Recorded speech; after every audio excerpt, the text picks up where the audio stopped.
That's why the people of this world believe in. This lyric is a straight up lie, isn't it? I know lore-wise, Steven was the one to write the theme song, so he most likely sees himself and the gems as magical superheroes. But from what I've seen in the show, the people of Beach City either don't know much about the gems or straight up dislike them. That's also kind of evident in this episode.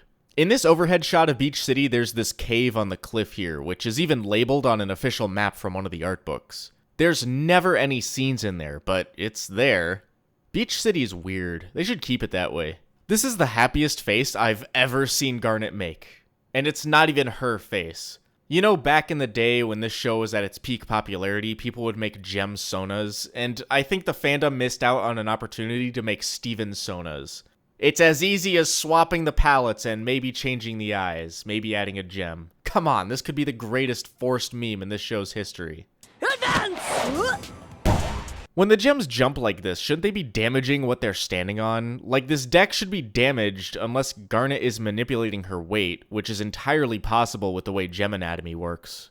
Garnet slaps Amethyst toward the ground here, but Garnet disappears in the next shot, as well as Pearl and Steven on the deck. This scene, overall, has no right being as good as it is. Steven Tag is a classic Season 1 moment, and something that comes back at pretty much the very end of the show. There are two things that people seem to remember this episode for, and it's for this scene at the very beginning and the scene at the very end of the episode. This is a restricted zone! Only those with special clearance may enter! Nice camo getup. I wonder what he's listening to on those headphones. Knowing Ronaldo, probably Nightcore. See those holes? Their shape and pattern is repeated over and over. These holes only appear in this episode and in Arcade Mania during the scene where they're running from the little starfish monsters. Other than that, this cliff face is pretty plain. Some might say it's coincidence. I say there's something more. Like what? A double coincidence? A double coincidence, by definition, is a pattern, right? That's the joke. Okay, I get it now. Keep Beach City weird! I document all the weird things that happen in Beach City! I've talked about the real blog before, I've shown some of the posts in previous videos, but now I gotta know, how many of you looked for the blog purely from hearing about it in the show? That seems like a pretty unlikely scenario, because it's a Tumblr blog, you'd have to know where to look. Personally, I remember finding out about it through social media long after this episode premiered. If it was like keepbeachcityweird.com, then I would have definitely looked it up to see if it was real. Keepbeachcityweird.blog exists, and I own it now. Not sure what I'll do with it, but it's there. Cover for me! Fine.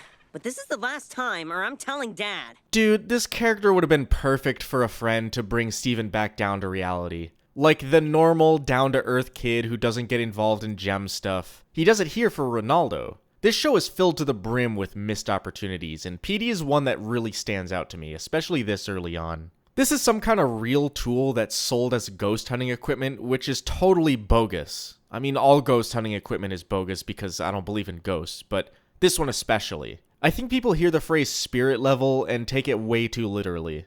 According to an online encyclopedia, which I am a user/editor of, the moment I stopped using the Steven Universe wiki to help with gemology was the moment I realized most of the pages are written by people like Ronaldo. A lot of it boils down to people adding their headcanons to articles and presenting them like it's fact. I feel like I have to restate this. Gemology is about things I find in the show, not on the wiki and not from social media or staff interviews. Maybe a little bit of it comes from Keep Beach City Weird, but I'd like to consider that official media. You can see 3 static background characters here, which is kind of a rare sight in this show. Usually the beach is totally empty, and if it's not, the only characters on it are regular townies. This is the first look inside the lighthouse, and look at all the mold and water damage. This kinda answers my question from a few episodes ago, and it tells me that it's pretty much abandoned, other than the light, which is maintained by the Coast Guard. This headline is referencing the robot shooty thing from Lion 2. The ocean drain is obviously talking about Lapis. Bigfoot and the Loch Ness Monster are probably gem monsters. This one is probably referencing when Steven got really old. Also, unknown is misspelled. This is just Spock from Star Trek, don't know why he's here.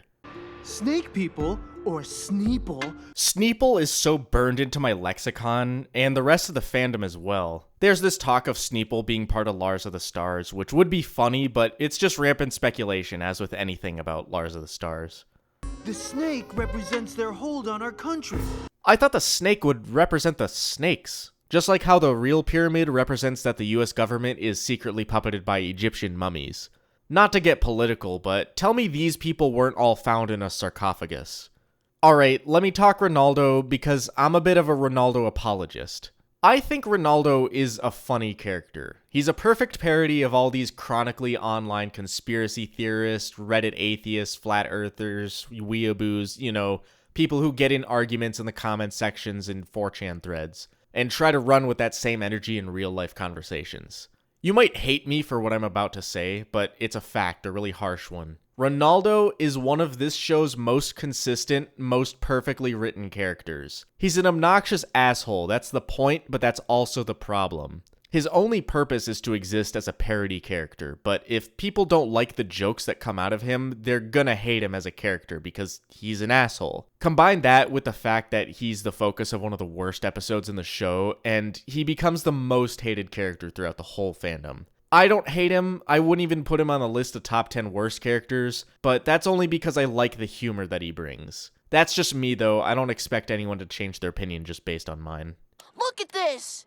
All of the photos Steven shows the gems actually appear in Keep Beach City Weird. I think I've asked this before, but with all the weird gem-related stuff in Beach City, why aren't there more people like Ronaldo here, doing paranormal investigations? With those news headlines we saw earlier, and with how nosy the average person is, this place should be swarming with ghost hunting YouTube channels or something. I think the snake people might have left it as a sign. Not a critique of the show, but of conspiracy theory culture as a whole. What's the deal with signs? Does the secret society want to remain a secret or not? Assume the snake people are real, assume there's evidence behind them existing. That evidence would have to be there as a mistake. They're trying to stay hidden. They especially don't want some fuck-ass like Ronaldo finding out.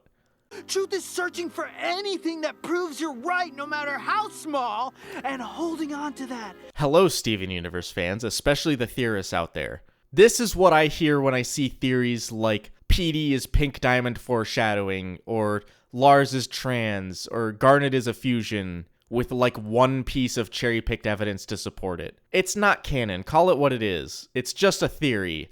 A game! I found out those weird holes in the cliff were because of something me and the gems did. Follow up on the other weirdos coming to Beach City to see weird gem stuff. Why isn't Ronaldo instantly interested in gem stuff? Why does it take him so long to start digging into it? I know I'm asking this to a monkey's paw, but still. These posts are also on the actual blog.